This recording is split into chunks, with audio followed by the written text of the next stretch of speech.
Otep à tous, bien-aimés frères et sœurs.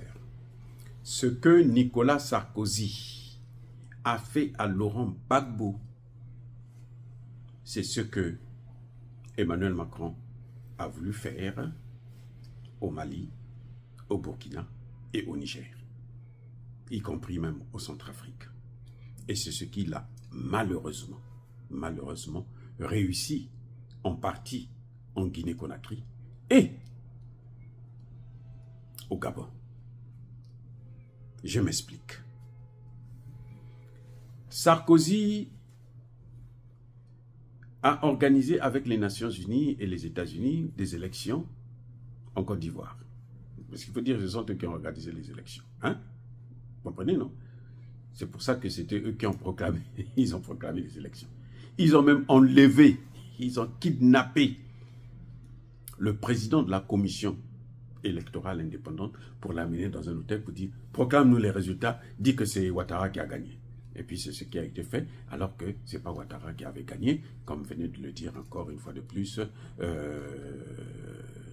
Robert Bourgi. Alors, et d'ailleurs, Gbagbo lui-même l'avait déjà dit. Gbagbo avait seulement demandé « On va repartir, recompter les voix ». Oui, on fait le travail, les urnes sont là, on recontrôle ça. On va voir ce qui a gagné devant tout le monde. Jean Ping a dit non, pas question. Ouais, toi, on va te faire foutre. Ah bon, ok, d'accord. Gbagbo est parti. On l'a traîné dans la boue. On l'a sali.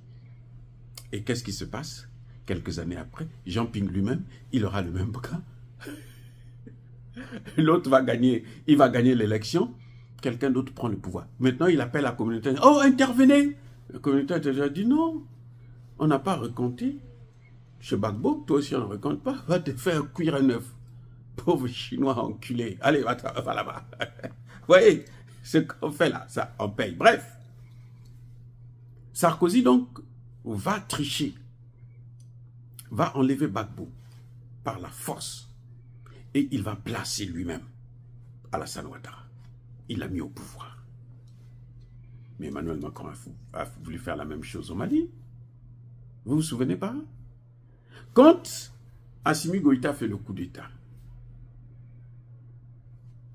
que fait Emmanuel Macron? Il appelle Assimi Goïta. Il dit, il y a 3 noms.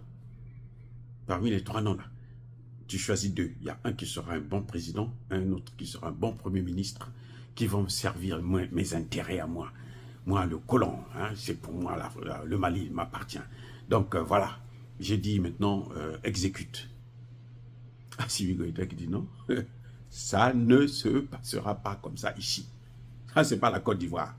Oh, mais comment ça? Assimi Goïta dit, ça, c'est pas la Côte d'Ivoire. Emmanuel Macron a échoué. Burkina Faso. Damiba a des problèmes parce qu'il n'arrive pas à avancer, il n'arrive pas à acheter des armes, puisque eux, quand on leur vend des armes, on achète des armes chez eux, ils ne veulent pas vous vendre, parfois ils vous prennent votre argent, ils ne veulent pas vous livrer le matériel. Les gens commencent à critiquer, ils disent, Damiba vient, ils disent, bon Damiba, écoute, viens.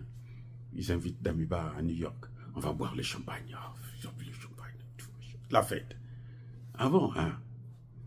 Maintenant, Traoré vient, il enlève. Il commence à devenir fou. Il dit, oh, non, c'est pas normal. Ça a changé. La France a perdu encore. Après, ça arrive, le Niger. Ils disent, non, il faut garder notre type. Parce que lui, il préserve nos intérêts. Donc, il faut le garder là. Il s'appelle Bazoum. Le général Tchadé qui dit, non.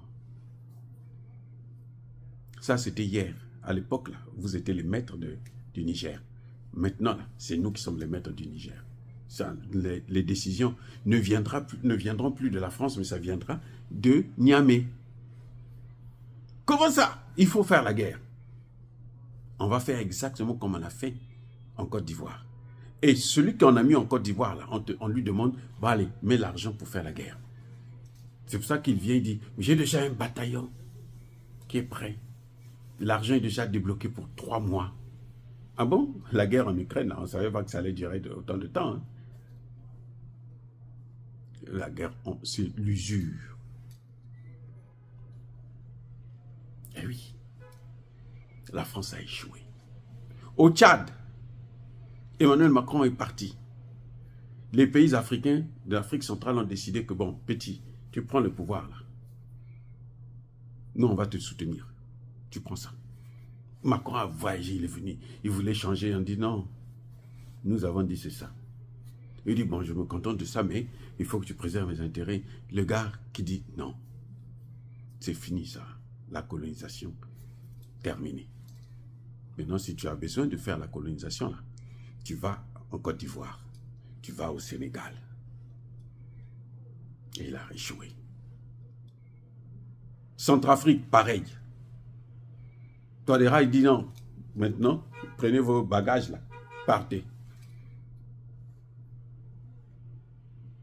En Guinée, ils ont réussi un peu parce que, bon, ils sont en train d'installer une base militaire, des bases militaires. Mais pour combien de temps? Parce que Doumbouya ne peut pas être là. Il ne sera pas là pour longtemps. Avec ce comportement-là. Le Gabonais, là, le général Olingi, là, il ne sera pas là pour longtemps. Les Gabonais ont déjà dit, nous, ce que nous voulons, sort du CFA, et puis la base, là, doit dégager. Les Gabonais ont dit. Maintenant, ils disent que non, nous, on va se concentrer sur les Africains de la diaspora en France. Eux-mêmes, ils disent les diasporas. Il y a une diaspora africaine. Il n'y a pas 10 diasporas africaines. Il y a une diaspora africaine. Les Africains que vous voyez là, les vrais, il n'y a que 2 camps. Ceux qui soutiennent les Occidentaux, ceux qui veulent être les esclaves et ceux qui veulent leur indépendance. En dehors de ça, là, il n'y a pas d'autre diaspora. Et puis d'ailleurs, on s'entend bien. Ceux qui sont pour et ceux qui sont contre, on s'entend, on est des frères. Oui, quand on se voit, on rigole, on ne se bat jamais. Vous avez déjà entendu une guerre civile entre les diasporas? Non? il est quoi? Il est foutu. Donc en fait, Emmanuel Macron a voulu imiter Sarkozy, a voulu imiter Chirac, a voulu imiter Mitterrand, De Gaulle, sans ces acteurs-là. Il voulait faire, à sa manière, une autre forme de France-Afrique. Et il s'est cassé la figure. Vous savez, je vous avais dit, ça fait longtemps que je vous disais ça. Je dis, mais quand j'ai regardé, je dis, mais en fait, Emmanuel Macron, c'est une chance pour l'Afrique. C'est un honneur. C'est-à-dire que Dieu nous a bénis en installant Emmanuel Macron à la tête de la France. C'était pour ça que je disais ça. Parce que lui, il est venu pour tout gaspiller. Et puis, à cause de son incompétence, nous, on peut prendre notre indépendance. Les pays qui n'avancent pas là, c'est parce qu'ils sont eux-mêmes bêtes. Les dirigeants sont bêtes. Ce sont les dirigeants africains qui sont responsables. Mais sinon, on peut sortir du CFA, on peut chasser les bases militaires, on peut reprendre le contrôle de nos matières premières. Ceux qui ne le font pas, c'est parce que, bon, ils n'ont pas le courage, c'est de couilles molles, c'est tout. Mais les vrais, là, ils savent, c'est fini. Oh, bien-aimés frères et sœurs, encore une fois de plus, soyez bénis, abondamment bénis par le Dieu des Kémites et par nos ancêtres angélisés. Mais que tous ceux qui persécutent le continent africain, le pillent, le déstabilisent, qu'ils soient noirs, blancs, chinois, arabes, juifs, indiens, qui qu'ils soient punis, maudits, foudroyés, neutralisés, écrasés, effacés par le Dieu des Kémites et par nos ancêtres angélisés. Vive l'Afrique éternelle. J'ai dit et j'assume.